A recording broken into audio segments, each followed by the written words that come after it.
Hi, and welcome to Night Clerk Radio. I'm Ross, and with me, as always, is my co-host Burke. How you doing?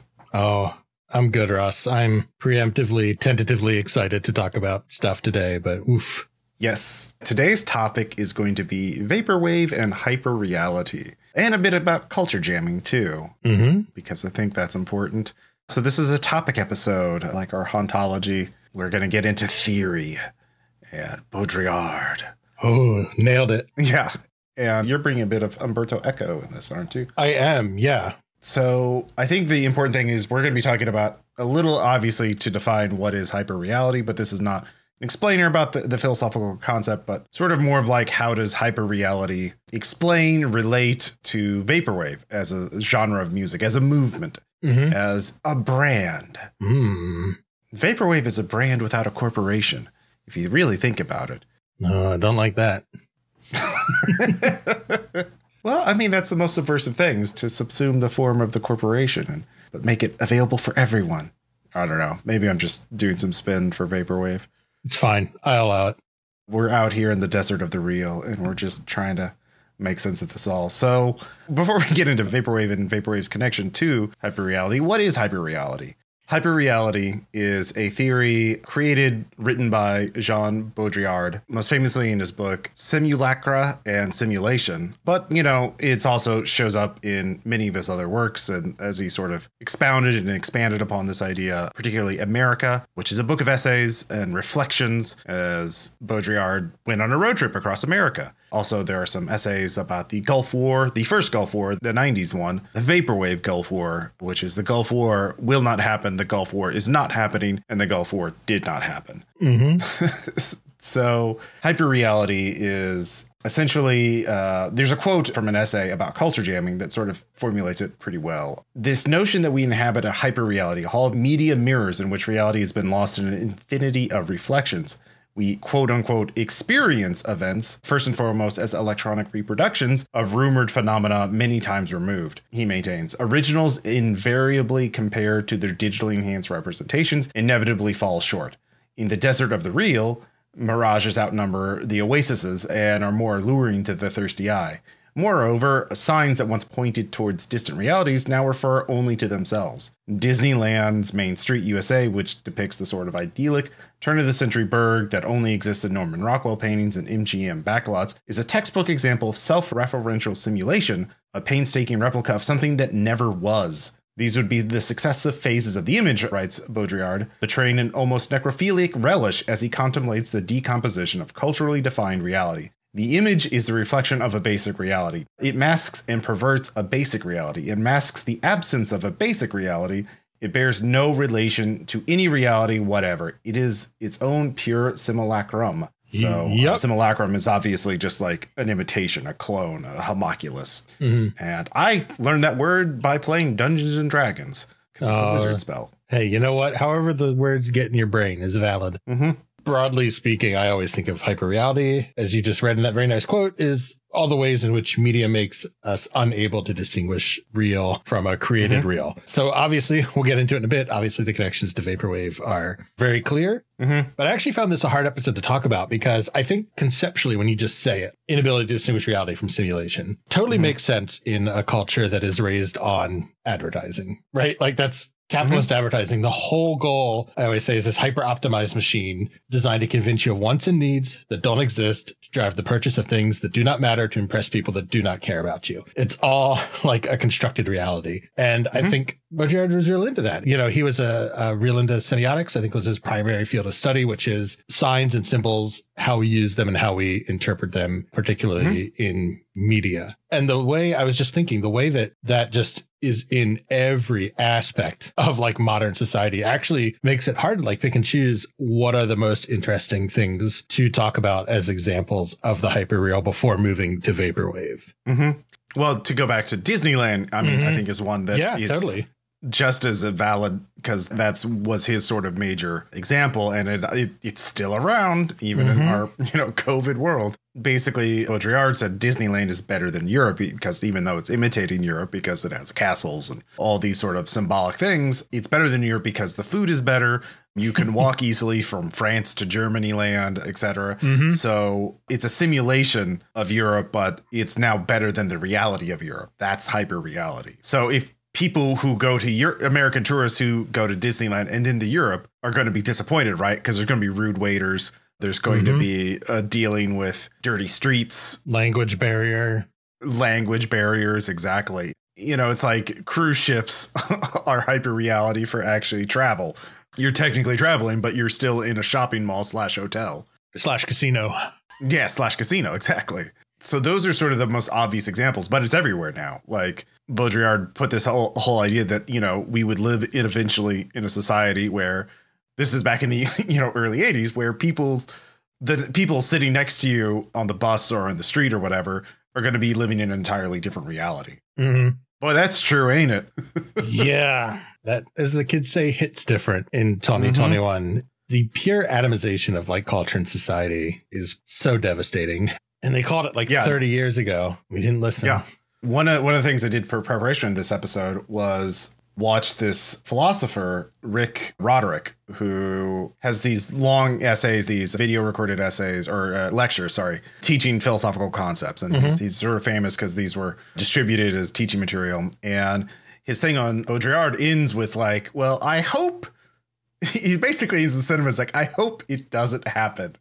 But like, boy, buddy, like in 91, you could have still had hope, huh? But yeah, we live in a world with QAnon, flat earthers, and just 1,000 different subcultures and groups who live in different realities, all entirely. Yeah. There's a Baudrillard quote, all societies end up wearing masks, which obviously, oh no, it's obviously like we literally are. It also reminds me not just of, you know, literally wearing masks because of COVID, but also because there's this whole thing now in the last couple of years of people saying, oh man, that's a real masks off comment, isn't it? When some public figure says something that it's just obviously psychopathic, just like, oh yeah, we just need to let all these poor people starve to death, or like, well, of course we can't pay for that. We can't do this. And like, oh my God, that's a masks off comment. Yep.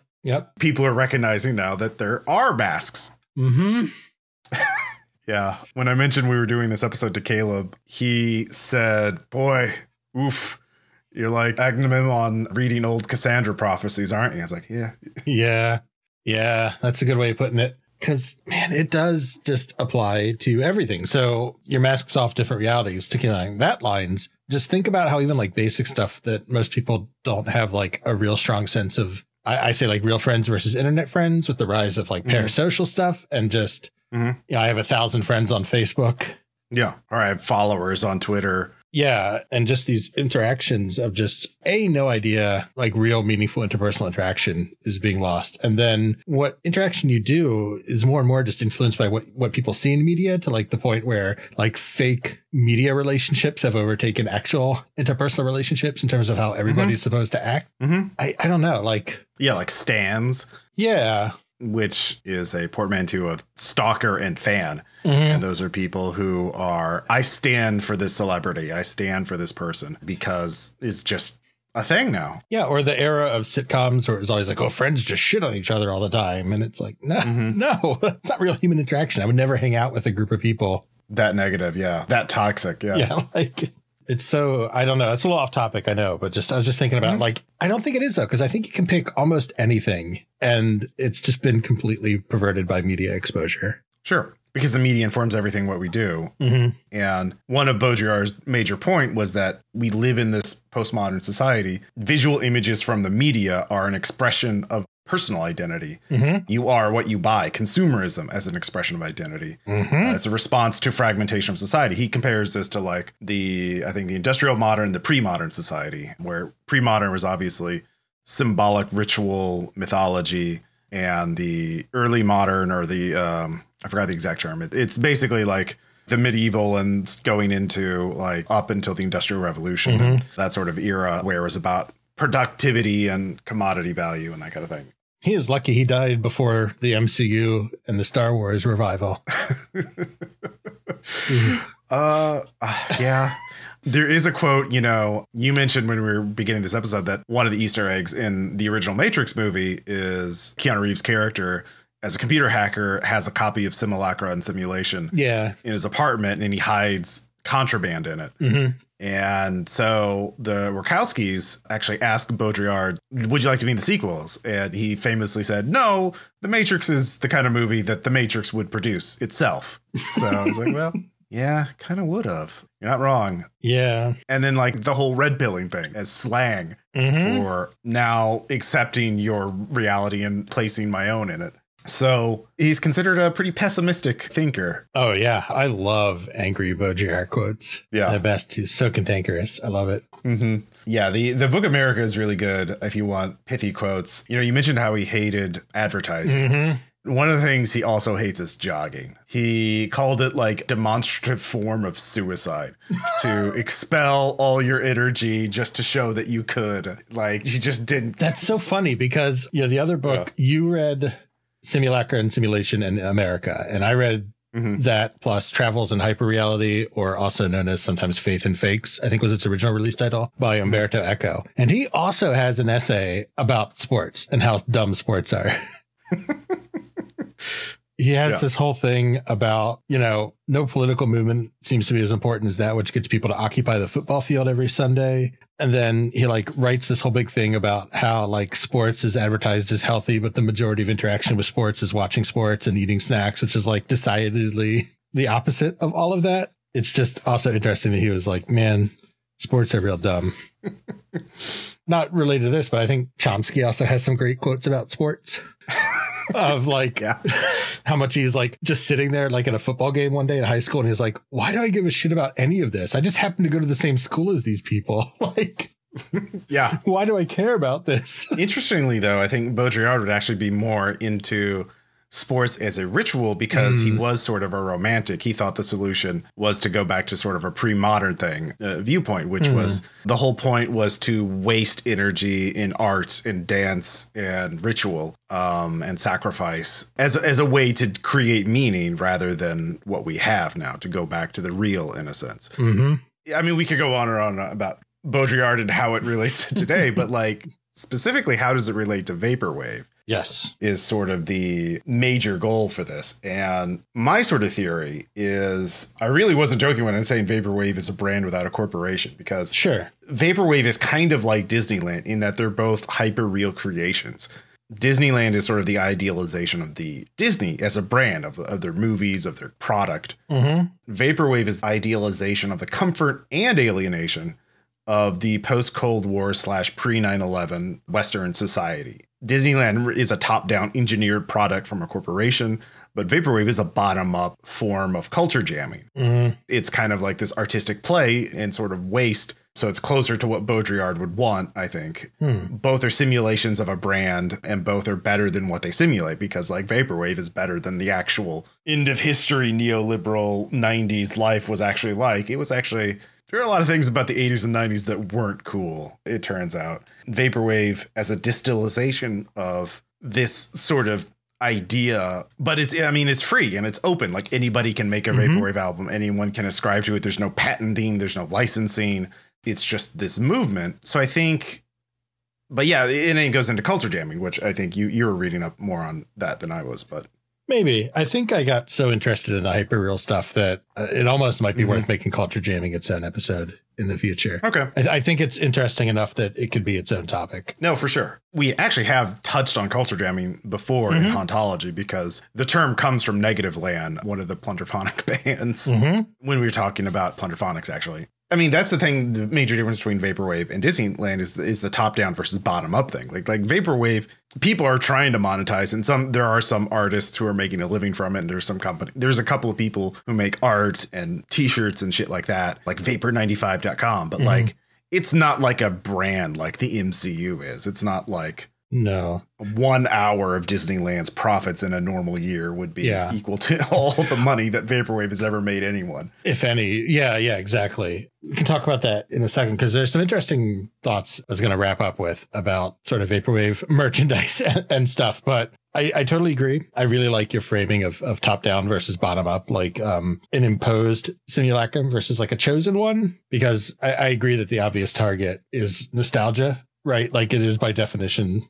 Memory is already a fuzzy thing to begin with, but now you're kind of been giving memories for stuff that doesn't even exist and probably never did and never will. And I was thinking, how does that differ from what we talked about in the hauntology episode, right? Which is also being haunted by specters of pasts that don't exist. I think it's best for me. I think of Hyperreal as whatever coin has hauntology on one side, it's on the other. Some sort of vaporwave token. And the difference being is that hauntology is all of the mood and emotions and fears or whatever associated with that nostalgia. Hauntology is like all the intangibles, right? Yeah. And hyperreality, I defined as like all the actual signs and semiotics of vaporwave, like the physical tools of creation that drives hauntology. Right. Yeah. Right. That's sort of the way I framed it. So like Hyperreal is making your stuff look like Weather Channel, the aesthetic. So putting that white monospace font, that iconic blue, those simple weather lines, right?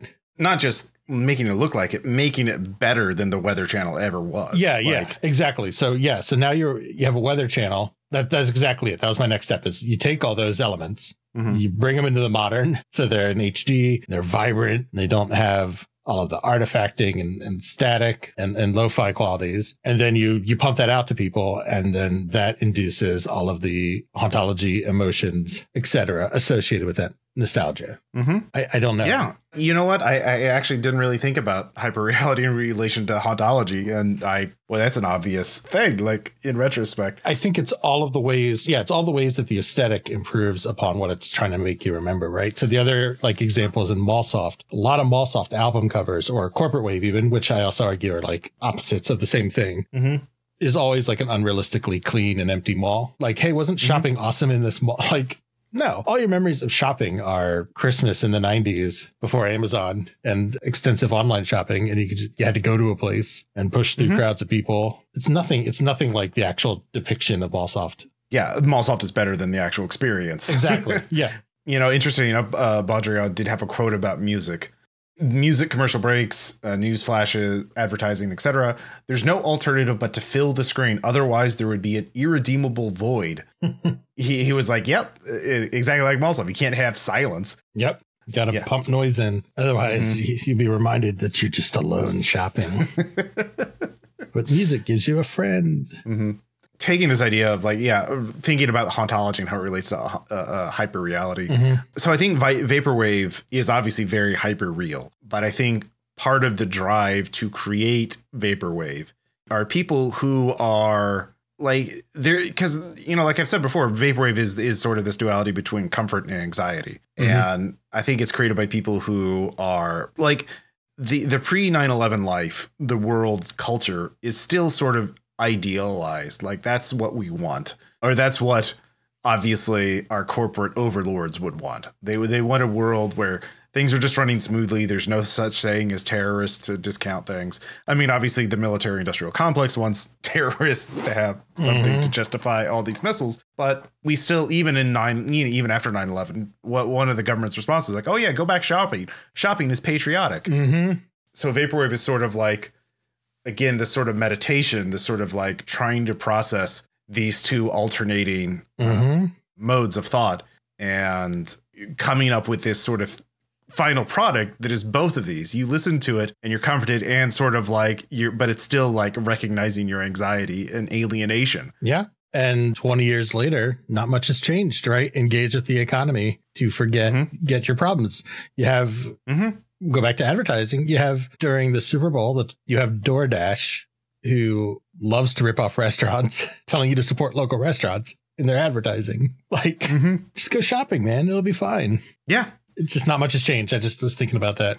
Like, it's interesting to see how, like a lot of the visual language of Vaporwave is obviously drawn from like office and business and educational products, the covers of math textbooks from the 90s with just geometric shapes, and like Microsoft Windows and Office, and these sort of like this sort of pablum, this sort of like corporate style of art was designed to be like have some kind of look, but like not be offensive to anyone. And there's still this drive. I mean, it's changed, but it's still the same. Like if you look at the Allegra type art, which is this sort of like this art style that is very geometric, like Facebook and Google look at it.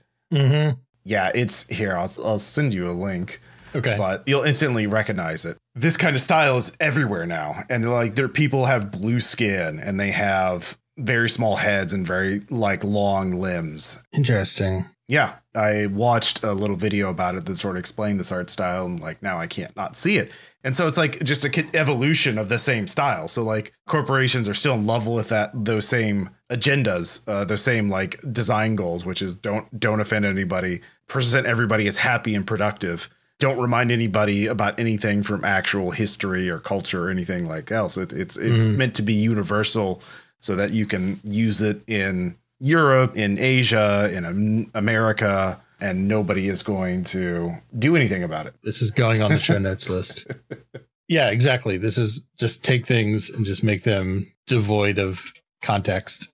So whatever the successor of Vaporwave is going to be in 20 years, it's going to be using this shit. That and like, because I was trying to find it real quick. It was like a little meme image that was just said like when corporations get depression, and it just shows all the corporations whose logo went from colorful and unique to just the same gray, dead font. And I was wondering if you're going to start seeing that because so much of the 80s and 90s also pull from just a different era. So I was just thinking about like the evolution of corporate representation in Vaporwave. Mm-hmm. What does this mean if you like Vaporwave? I think people who are into Vaporwave to some degree or another recognize that they're in a hyperreal, a postmodern world. Mm-hmm. Maybe not like in a theory, like I have read, French philosophers and I understand this, but like they know that shit's fucked. Yeah. There's dissatisfaction with it. Like, I mean, Vaporwave is about being dissatisfied with the status quo. But on the other hand, it's not like an angry punk thing. It's like I'm trying to come to terms with it, or maybe I have, and I recognize it. Yeah, that's sort of what I was thinking about when you were talking earlier about merchandising is, if you look to the future of the genre, what is the likelihood that Capital will subsume Vaporwave and just turn it into another outsider movement, sort of like what happened to punk kind of in the 90s? I think they're certainly trying. Like everything is subject to commodification. Mm-hmm. And I mean, there are people trying to do it. Like right before the pandemic began, there were Vaporwave live festivals. There's Electricon and people were beginning to meet and perform in public. And obviously that's sort of been put on hold. Mm-hmm. But I mean, the thing is, Vaporwave has been around like a decade at this point, or almost. I mean, I think it didn't catch fire like punk did.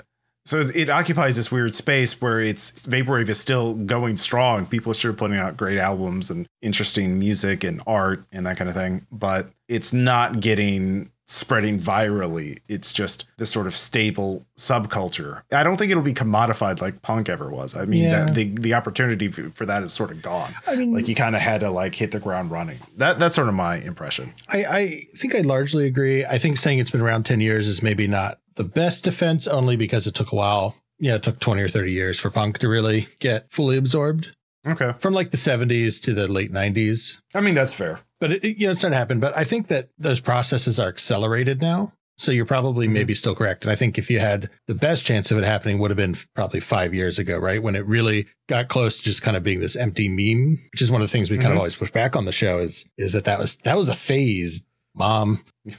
Yeah, Vaporwave is dead. Yeah, that's kind of Vaporwave is sort of dead. I was just thinking about it because there's an article criticizing Vaporwave in this regard, in that purports to decry consumerism, but then everything is all these limited edition cassettes and vinyls. But I guess on some level, thinking about it now and saying it out loud versus reading it a day or two ago, that really does feel very much like, oh, you live in society, yet criticize it, curious type thing. Like there's still artists that, unfortunately, we still live in a society where you have to work to have a house and food and basic necessities. And I don't think it's the same as the kind of rampant consumerism that you typically criticize, which is like, hey, buy your family a new set of cars every Christmas. Yeah. I just don't think it's fair. The vast majority of Vaporwave music is still released for free or for at cost on Bandcamp, or, and then reposted to YouTube. And it's done by people with anonymous monikers, Just looking at a new mix I found on YouTube, there's like Televape, Vaporwave Club, and Luxury. I mean, obviously classic. System Alpha 69. You might be right also about anonymization helping. This might actually be a situation where the atomization of society has actually helped insulate it somewhat from being subsumed from the outside. Well, I mean, the thing is, Vaporwave is about comfort and anxiety. And I think that's sort of like the duality, the dissonance, the sort of tension between wanting to like have music to listen to while you're working and just be able to like, it's pleasant, it's nice, it's relaxing. And anxiety, it's like, yeah, this is off, it's broken, like shit's fucked. You live in a dystopia, unresolvable tension. Yeah. Right? That doesn't sell. Unresolvable tension doesn't sell. Like catharsis sells, resolution sells. Like things are great or things are utterly fucked. Like it's extremes, you know, that sell. Like, I mean, that's like going back to fucking QAnon. Like that's what sells these people on this reality, is because it gives them an easy understanding of the universe. Yep. And Vaporwave is about not that. You can get just about anybody to scream the lyrics to Killing in the Name of, even if they don't understand them. Yeah, exactly. Yeah. Like Paul Ryan, a Republican politician, you know, saying Rage Against the Machine is his favorite band. You are the machine. But yeah, that doesn't matter. It's simple messaging that sells. And Vaporwave is, you know, I mean, there have been attempts to obviously subvert, and there's what was it, Fash Wave or Trump Wave or whatever. Yeah. Like, there have been attempts by that, but like by the same kind of people who are drawn to like this unresolvable tension between comfort and anxiety, you know, people who are understand that the world is kind of fucked up. There's no easy answers to it. Yeah. So Hyperreality helps explain this, its appeal and what it is. It's very, I'm very fascinated by this, but yeah, me too. It's just so embedded in the genre that it's wild it didn't occur to me as one of the pillars earlier, I guess, because we were always early on, you know, plunderphonics and hauntology. Those are the big ones. And I think this deserves a seat at the table as well. Yeah. One thing that I do like also is, you know, when Baudrillard was writing, it was like, you know, the 70s and 80s. And he wrote a lot of, like in America, he talks a lot about Reagan. And Reagan as a symbol, like the authentic, you know, the politician who did nothing is now the leader of the country, the actor becoming politician. A lot of the symbols of Vaporwave, you know, VHS tapes and CRT, you know, computers and shopping malls are now like symbols of Vaporwave. Yeah, that Reagan era peak consumerism is just flooded in there. Absolutely. Yeah, so yeah, he had a great quote about the American way of life. It was, and this obviously speaks to Vaporwave quite a bit. When I speak of the American way of life, I do so to emphasize its utopian nature, its mythic banality, its dream quality, and its grandeur. I think mythic banality is a great way of summarizing Vaporwave, because it's sort of like this platonic ideal of banality. It's, you know, this sort of liminal space, this sort of empty void on laser grid patterns, Greek busts and palm trees. Absolutely. Pastel colors. Yeah, there's a lot of quotes that would apply. Yeah, there's another one about American logic. So many great ones.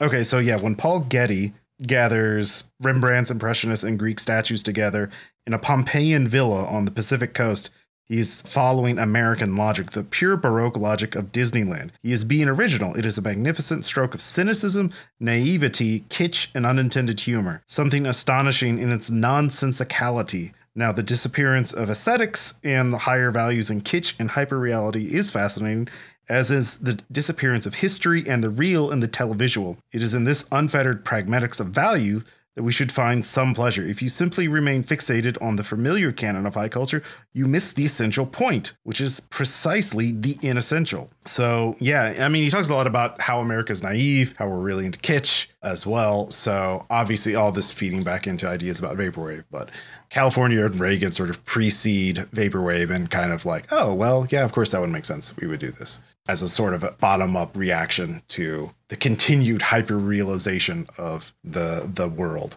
I mean, there is stuff I would like to say about culture jamming, but like, you're right, that should be a full episode on its own. I really think it could be. Culture jamming, just to introduce it briefly, is I think of it as the ways you can fight back against everything we've been describing in this episode. Yeah, I think Vaporwave is a form of culture jamming. Exactly. When you read up on culture jamming, you kind of think of it as like a political act by activists, but a lot of culture jamming is done by people for play, for fun, and as a way to like regain power. Fan fiction and shipping fictional characters together in fan fiction is a form of culture jamming, because it's, again, reclaiming corporate property for your own use. It's not all just like stick it to the man. It's more like, I don't want to do what the man says. Exactly. We may live in the desert of the real, but some of us recognize we are in a mirage. So we wander out in the desert looking for a fake more real than what we have.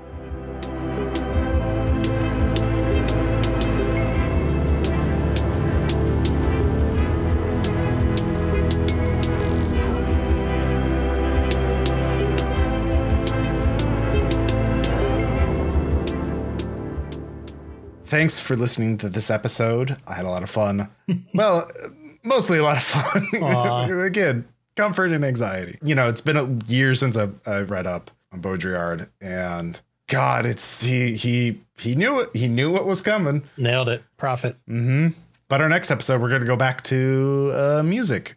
Weirdly enough, we're going to be looking at the subreddit r/Vaporwave best albums of 2020. There's 20 of them. It's a little too much, but we'll pick our highlights. It's a little sampler. Yeah, that'd be fun because I listened to maybe half of it. I think we were talking before recording. Mm-hmm. So it'd be fun to dig into the other half and come back and just chat about a bunch of random great Vaporwave from last year. Yeah. And our Patreon is still coming. We're still expecting to launch it in March, where we'll have a bonus episode. We'll have Discord access. So where you can chat with us and we can recommend all the music you need for your late night studying or working or just chilling, just vibing, all that great stuff. Be sure to rate and review us on podcasting apps of your choice and tell your friends if you like this episode. I am at Ross Payton on Twitter, and Burke is at Burke McBurkinson on Twitter. And of course, we are at Night Clerk Radio. So feel free to at us. I give you permission for both of us, I'm sure. Oh, yeah. I would agree with that. Yes. Let us know what you think. Yeah. Engagement. Engage with our content. That's what it's all about as we wander the desert of the real. We can form a caravan. There we go. Thanks for listening. Slouching our way towards Vegas.